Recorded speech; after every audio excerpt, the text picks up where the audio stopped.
I hope you're doing okay today. We need to talk about the 7 things I set fire to in my life since I turned 50. And the feeling of happiness and freedom is divine.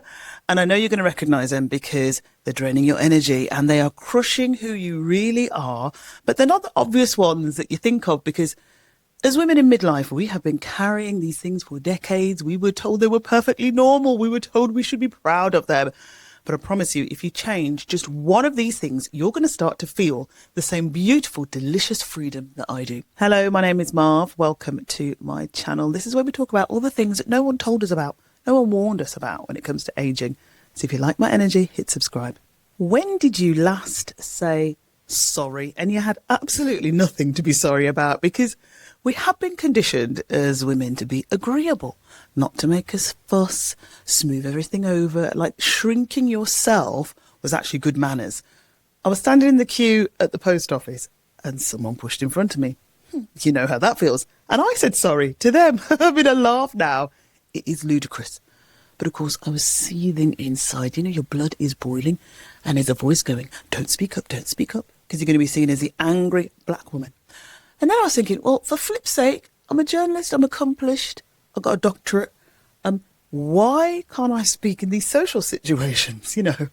And I was like, I realised that, you know, this, I don't mind, it actually wears us down. And really what I needed to do was find the words, excuse me, the cue's back there, you know, assertive, clear. And assertive doesn't mean that you have to be aggressive. And what that turned out for me was no kind of spike in cortisol, calm. And actually, I was feeling very, very accomplished, very proud of myself. And a little wry smile as she sauntered to the back of the queue. But then, if I was apologising to everyone else on the outside for like literally existing, I had to face what I was saying to myself behind closed doors. And that's a real hard one. You know, just think about how you speak to someone else who's made a mistake. You're patient, you're kind, it's fine, you'll sort it. And then think about what you say to yourself when you do something wrong, no matter how big or small. You know, you're not sharp, stupid idiot. You know, and you're saying it in your own head, right? And my husband kicked my butt on this a few years ago. He said, it's costing you, you are tearing yourself down. Why do you keep doing? Stop doing that. Believe in all the things you've achieved, right? And stop telling yourself these stupid lies. Lies, they're literally lies. So when I stopped and I generally started talking to myself the way that I talk to my friends, self-love, not self-criticism, all of that kind of lack of confidence in myself kind of vanished. And I just felt so much better about myself. And literally self-love starts with you. But then those stories that you tell yourself, you kind of set a certain bar, don't you, for what you think you deserve, including what you deserve from your own body. I mean, how often do you feel good in your own skin, in your body, in your clothes, the way you walk? Because literally we are conditioned as we get older, as women. You know, we're told after 50, shut up, make peace with your body, accept the changes in your body. You know, dress to be comfortable, go a bit vanilla. Literally, I did that for years. I mean, it's hard for me to go vanilla, right, because I'm black, but the weight started creeping up. The clothes got more boring. I have 10 pairs of the same black stretchy trousers, black tops, navy tops. And I was actually proud of the variations I'd got. I was like, yeah, I've got my own style. What a load of crap, yeah. I had no colour, no personality in what I was wearing. Very downplayed.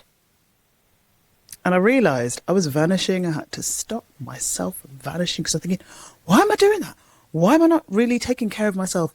Why am I denying myself being the vibrant person, the vibrant woman that I used to be? And you know who you are. If you feel like you're trapped in there and you're no longer the vibrant woman you used to be, you have to get out of that trap. You have to stop. And you've got to find a way of going, you know what? I deserve to be who I used to be, and to hell with anybody else who's going to tell me any different. You know what? I wasn't accepting what was happening to me. I was actually avoiding it. So now, you'll have seen in my last video, I'm on the road. It's a long journey to eating good food, walking more, exercising more. So let me know in the comments if that resonates with you and you're in the kind of same situation. Because the power you feel the energy you feel when you really go, no, I am not lying down, that is so beautiful. And you need it in your life. But the problem is, once you start showing up for your body, I'd noticed like how much I was putting on my plate.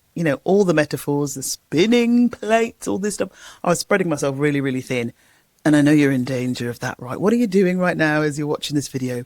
Are you cooking? You're checking your phone? Are you running that to-do list up in your head? You're multitasking. Multitasking for us as women has been laid at our door as something that we are instantly, inherently capable of. We're impressive. We're on it. And I know I've inherited that from my mom. Bless her, she's 90 now. And she will ask me to do something when I go around to care for her. She'll ask me to do one thing. As I'm literally in the middle of doing one thing, she'll go, and there's another thing that I need you to do. And I'm literally still on the last task. And I say to my mom, just hang on, just wait.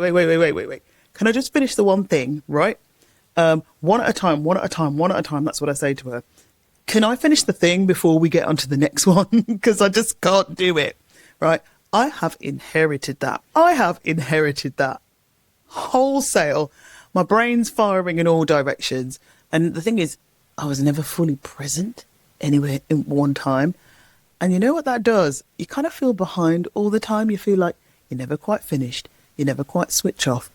And you wake up as tired as when you went to bed. So now I've started to do one thing at a time. What doesn't get done gets done. And I feel more alive. The end. But then, when nothing really gets your full attention, the most important thing sometimes sits there undone, right? The dreaded word procrastination, because you're measuring what you need to do by somebody else's standards, and it needs to be perfect before it goes out. If you do it and it goes out and it falls short, you've failed. And it keeps us in this kind of analysis paralysis. And then when you're over 50, you're through menopause, you're too old. What you're doing won't make a difference. Don't be silly. And for me, that's a real shame, because you're over here like stuck, right? And you want to be over here. You want to be bigger and better because you deserve to be. But the gap is so wide because you're not letting yourself do the thing. Do the damn thing. And for a long time, literally, let me think, about 2 months, I thought about YouTube. I researched. I basically procrastinated because it was fear. And then I went, feel the fear, do it anyway. What you got to lose? And if you look back at my early videos now, terrible. I was like this. The videos are hilarious. And but I don't care. I started, so if there's something happening for you now and you're sitting on it and you're like, oh, I don't want to do it because my friends are going to laugh, what other people are going to think about me. Doesn't matter. Life is too short. Do it now. But then sometimes procrastination isn't always about the work. It might be something that somebody's done or said to you and you're carrying it in your chest and you really don't realize how much energy the thing that someone's done to you is sucking up. They've wronged you. And you maybe think, am I being too sensitive? Am I being butthurt? Should I get over it? Or did they really take the mick? So I had an acquaintance and I shared an idea with them a few years ago and she totally poo-pooed it. She said, no, I don't think it's going to work. That's how I heard her say, it's not going to work. And I was really peed off. And I held it against her for a long time and I would see some of the things that she would write on social media and I'd be like, all crotchety. You just get crotchety because you're still holding that anger in your belly. For me, it sits right here. I was still holding that anger in my belly for her. And then something awful happened to her. And I saw her being so resilient around it. And I just thought, God, how would I cope in that situation? And I let go of the grudge. And here's the thing. I've been thinking about whether or not, if something terrible had not happened to her, would I still be holding the grudge? To be honest, I probably would be. Now, does that make me a bad person? It probably does, and I've got to live with that, and I've got to live with who I really am. But, oh, God, I feel very strongly about if you can rationalise your feelings around the grudge so that it lets go of the pain that you're holding on to, let it go. Because that forgiveness draws a line, it can let you breathe, you can get on with your life, you've got space to do stuff.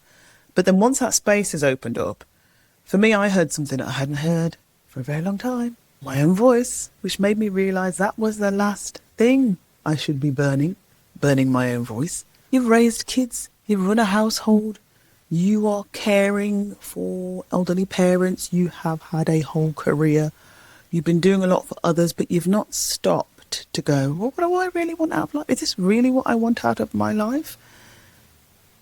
Can I make any changes?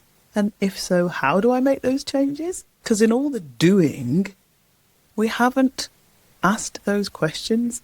And then society will tell you, well, it's unrealistic for you to dream. You're over 50. It's impractical. You are too old. Actually, you should be grateful for what you've achieved. Stop being naive. You know, your shot has gone. The ship has sailed. And it's so damaging that we believe that.